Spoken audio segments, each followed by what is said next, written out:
এই দেখো প্রথমে দেখো এটা আমার এগ্রিকালচার ফার্ম, বুঝছো? এখানে আমি ক্ষেত করছি, এই যে গাছ লাগাইছি, জৈতুনের গাছ, জৈতুন, বুঝছো?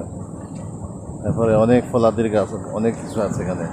এটা আমার নিজস্ব কপিলের জায়গাতে আমি ই করছি আর কি, বাগান করছি।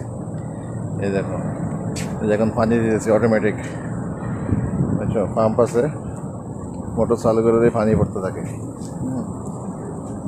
এখানে এই দেখে এগুলো জৈতুনের গাছ, কদিন পরে, কিছুদিন পরে ফল আসবে ইনশাল্লাহ। আচ্ছা, অনেক বড় জায়গাতে আমি এগ্রিকালচার প্রজেক্ট করছি এখানে। আচ্ছা, এই দেখো তরমুজের গাছ, তরমুজ আছে, ওইদিকে তরমুজের গাছ আছে, বুঝছো? এটা এখানে একটা ইয়ে আছে, এটা ইয়ে বলে আর কি, এই দেশে বলে সাম্মাম, সাম্মামের গাছ, বুঝছো? এটা হলো আমার এগ্রিকালচার প্রজেক্ট। ওকে।